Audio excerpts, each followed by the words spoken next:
주님께서 여러분과 함께 마르코가 전한 거룩한 복음입니다. 5장 1절에서 20절까지의 말씀입니다. 그때 예수님과 제자들은 호수 건너편 게라사인들의 지방으로 갔다. 예수님께서 배에서 내리시자마자 더러운 영이 들린 사람이 무덤에서 나와 그분께 마주왔다. 그는 무덤에서 살았는데 어느 누구도 더 이상 그를 쇠사슬로 묶어둘 수가 없었다.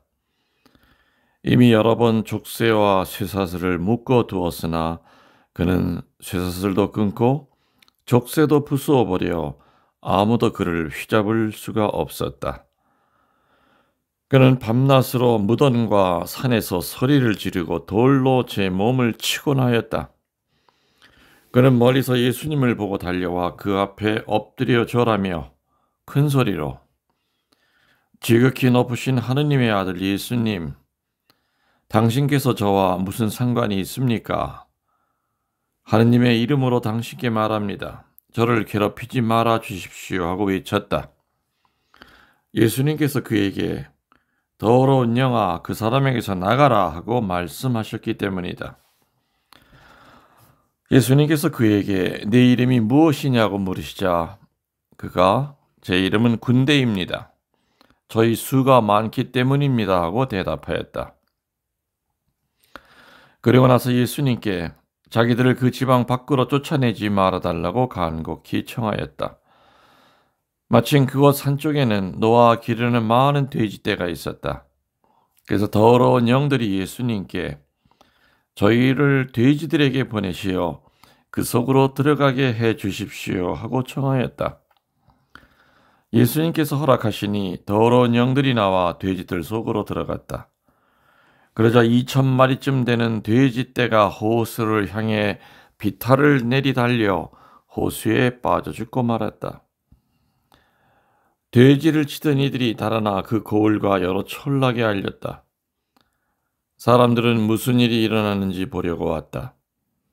그들은 예수님께서 와서 마귀 들렸던 사람, 곧 군대라는 마귀가 들렸던 사람이 옷을 입고 제 정신으로 앉아있는 것을 보고는 그만 겁이 났다.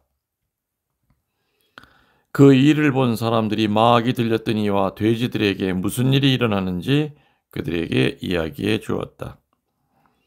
그러자 그들은 예수님께 저희 고장에서 떠나 주십사고 청하기 시작하였다. 그래야 예수님께서 배에 오르시자 마귀 들렸던 이가 예수님과 같이 있게 해 주십사고 청하였다. 그러나 예수님께서는 허락하지 않으시고 그에게 말씀하셨다. 집으로 가족에게 돌아가 주님께서 너에게 해주신 일과 자비를 베풀어 주신 일을 모두 알려라. 그래서 그는 물러가 예수님께서 자기에게 해주신 모든 일을 데카폴리스 지방에 선포하기 시작하였다. 그러자 사람들이 모두 놀랐다. 주님의 말씀입니다. 전미 예수님, 주님의 이름으로 평화를 빕니다. 네, 오늘 우리들은 연중 4주일 월요일 복음을 묵상하고자 합니다. 네, 오늘 두 개의 큰 사건이 일어납니다. 물론 이 두 사건은 다 연결이 되어 있었죠. 첫 번째 사건은 뭐냐면은 무덤가에서 오랜 세월 동안 동네 사람들에게 공포와 혐오감을 주었던 마귀 들린 사람. 족쇄를 채워놔도 족쇄를 부숴버리고 쇠사슬도 끊고 그야말로 동네에서는 아무도 그 사람을 휘어잡을 수가 없었습니다. 또 해 만지면 무덤과 산에서 소리를 지르고 돌로 제 몸을 짓짓곤 하였다고 합니다. 예수님이 오자마자 예수님 앞에 엎드려서 괴롭히지 말아달라고 얘기하지요. 예수님이 네 이름이 뭐냐 하니까 군대라고 합니다. 숫자가 많았기 때문이죠. 마귀 하나만 사람한테 달라붙어도 이 보통 일이 아닌데 군대가 그 한 사람 안에다 들어가 있으니 얼마나 그 인생이 그야말로 그냥 껍데기만 인간이지 속은 마귀로 가득 차 있었던 그런 사람이었을 겁니다. 그래서 마귀가 제안을 하죠. 두 번째 사건을. 그게 뭡니까? 자기네들은 숫자가 많기 때문에 저 들판에 놔 먹이는 저 돼지들한테 들어가게 해달라고 마귀 쪽에서 먼저 부탁을 합니다. 그러자 마귀들이 나와서 돼지들에게 들어갑니다. 근데 돼지가 얼마 정도 됐었냐면 약 2,000마리 정도가 되는 돼지라고 나옵니다. 돼지 2,000마리가 얼마나 많은 줄 우리 상상 못합니다. 어마어마하게 많은.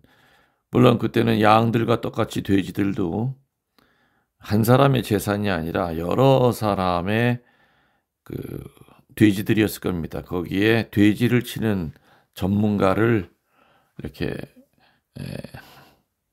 돈을 줘가면서 고용을 해서 돼지들을 집단으로 이렇게 키우고 있었을 겁니다.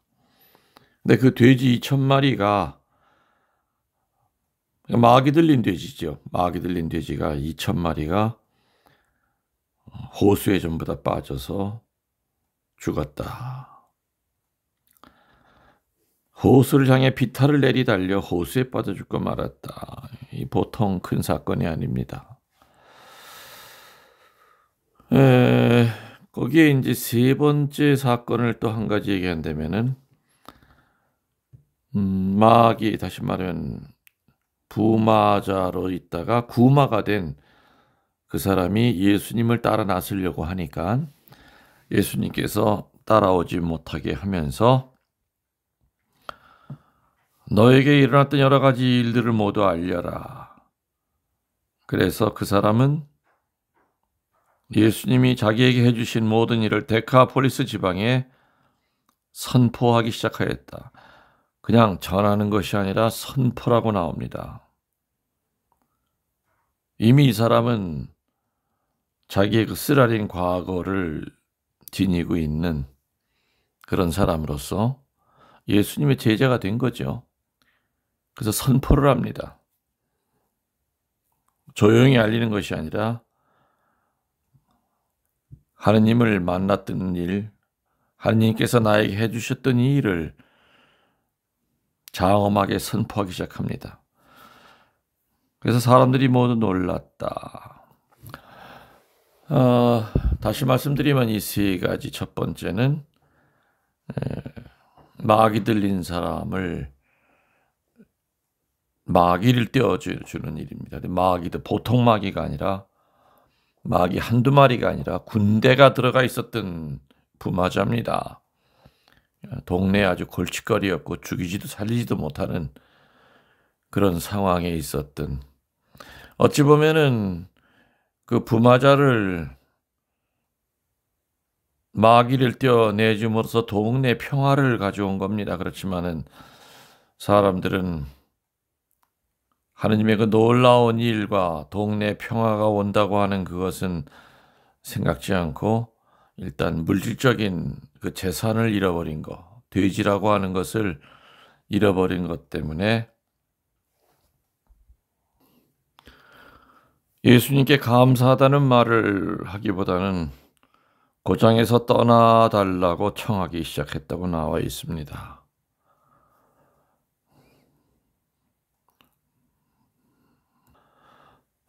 지금 얘기 드린 이 세 가지의 오늘 이 강론의 뼈대를 이렇게 머릿속에 새기시고 성경을 다시 읽어보실 때 또 들으실 때 참고하시면 될 것 같고요. 이 세 가지를 뼈대로 해서 오늘 강론을 조금 더 하도록 하겠습니다. 이미 오늘 복음의 핵심은 전부 다 말씀을 드렸지만 좀 더 디테일하게 한번 살펴보도록 하겠습니다. 네, 오늘 복음에서 보면은요, 마귀에게 사로잡혀 집에서 살지 못하고 무덤에서 살고 있는 사람을 예수님께서 만나십니다. 예수님은 그를 잡고 괴롭히는 마귀에게 이름이 무엇냐고 물으신 뒤에 더러운 악령아 그 사람에게서 나오너라 고 명령하시자 마귀 떼들은 그에게서 나와 돼지들에게 들어갑니다. 돼지떼들은 물에 빠져 몰살하게 되었고요. 그로 인해서 마귀에게 사로잡혔던 사람은 성한 몸으로 예수님을 따르려고 합니다. 그러나 예수님은 그에게 당신을 따르는 것보다 하느님께서 너에게 어떠한 은혜를 베푸셨는가를 사람들에게 보여 증거하라고 얘기하고 계시죠. 이러한 광경을 목도한 이웃 주민들은 그리스도를 받아들임으로써 돼지떼가 몰살하는 사고가 두려워 예수님을 받아들이기를 꺼려하고 자기 동네에서 떠나 주시기를 청합니다. 게라사 지방은요, 해안가입니다. 석회암 동굴이 많이 있었고 그곳은 많은 시체를 넣어두는 묘지로서 사용되었던 곳이기 때문에 여기서 말하는 무덤이라는 것은 마귀 들린 악령에 사로잡힌 자가 거처하기에는 딱 알맞는 장소였던 겁니다. 허벌판에 우리처럼 이렇게 봉분이 있는 그런 무덤이 아니라 시신을 바닷가에 있는 그 구멍이 뻥뻥뻥 뚫린 그곳에다가 시신을 갖다가 집어넣습니다. 그래서 이 부마자가 지내기에는 딱 좋은 곳이죠. 또 밤만 되면은 울부짖었기 때문에 그 굴속이 공명이 돼가지고 마을까지 아주 이상한 소리로 들렸을 겁니다. 오늘 예수님이 마귀들에게 네 이름이 뭐냐고 물었을 때 군대라고 얘기합니다. 라틴어로 레기온인데 그 레기온이라는 말은 로마 군대에서 약 6천 명에 해당되는 연대 병력을 말하는 것입니다. 그만큼 큰 악령의 세력이 이 사람을 사로잡고 있다는 것을 의미하고 있는 겁니다. 그런데 예수님께서 무덤에 거처하는 그 악령에 사로잡힌 사람을 낫게 하시는데 돼지떼의 죽음을 당하게 했다고 하는 것을 사람들이 비난합니다. 당연히 비난하겠죠. 물론 저 마귀 들린 사람이 제정신으로 돌아와서 동네가 조용해지겠다고 하는 생각도 있었지만은 그러나 그 광경을 보십시오. 또 직접 보진 않았어도 돼지 치는 사람에게 전해 들은 얘기를 들어보니 2,000마리가 갑자기 미쳐 날뛰면서 호숫가를 향해서 그냥 집단 자살을 했다고 하니 그런 난리를 일으킨 그 예수님이 얼마나 무섭고 두려웠겠습니까? 그래서 한 사람이 치유됐다고 하는 것보다는 예수님을 아주 불안하고 오히려 더 이 동네를 어지럽게 만드는 그런 사람으로 봤을 겁니다. 다시 말하면 이 문제에 대해서는 생각하기 나름입니다.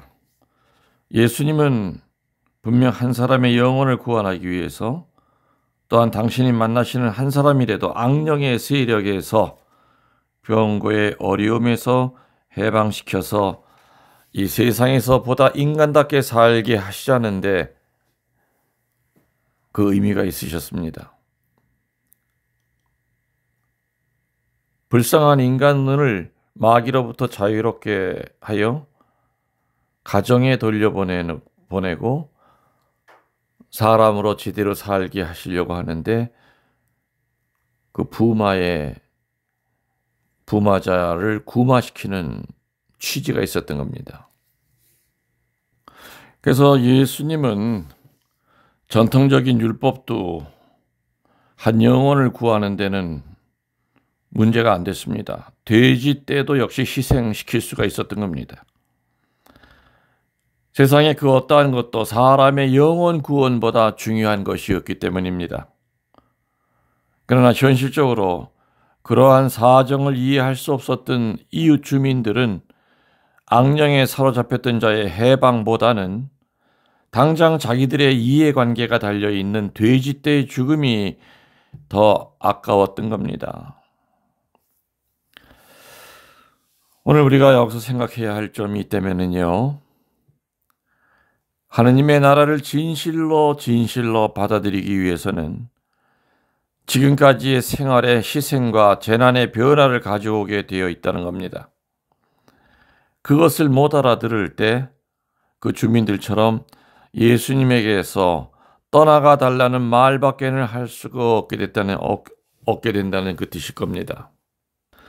예수님께서 분명히 나와 내 가정을 치유시키고 구마시키기 위해서 분명히 오셨는데 치유되고 구마가 되고 난 다음에는 나 당신 두렵습니다. 우리 가정에서 떠나주십시오. 나에게서 떠나주십시오. 이런 망은의 짓을 하고 살은 적은 없었던가 한번 생각해 봅시다. 또 다른 이의 구원을 위해서 우리들이 노력할 때 본의 아니게 내 재산의 희생, 시간의 희생을 바쳐야 될 때 이거를 꺼려하면서 예수님 왜 그 일을 제가 해야 됩니까? 나에게서 떠나 주십시오 하는 마음 자세는 아닌지 또한 살펴봐야 될 겁니다. 그래서 오늘 복음에 나오는 이웃 주민들은 바로 우리들입니다. 이웃 주민들에게 가장 고통은 그 막이 들린 사람이었습니다. 그 사람만 없으면 동네에 평화가 올 텐데 누가 저 사람 해결해 줄 사람 안 나타나나 그렇게 고대하던 그 마을 주민들이 정작 예수님이 와서 그 문제를 해결해 주니까 한 사람의 영혼이 구원되고 마을에 평화가 왔다고 하는 그 생각보다는 이해관계, 득실관계에 빠져서 내 돼지 몇 마리가 죽었다는 거 그거 계산하기에 바빴던 겁니다. 그래서 은총을 받은 자답지 않게 축복을 받은 자답지 않게 축복을 받은 동네답지 않게 예수님을 배척합니다. 아마 우리도 이제껏 살면서 정도의 차이는 있어도 색깔은 달라도 주님에게 받은 무수한 그 축복을 내 현세적인 이익 때문에 예수님을 배반하고 산 적은 없었던가, 예수님을 배척하고 산 적은 없었던가 한번 뒤돌아봅시다. 여러분들 사랑합니다. 전능하신 천주 성부와 성자와 성령께서는 이 말씀을 듣는 모든 이들에게 강복하소서.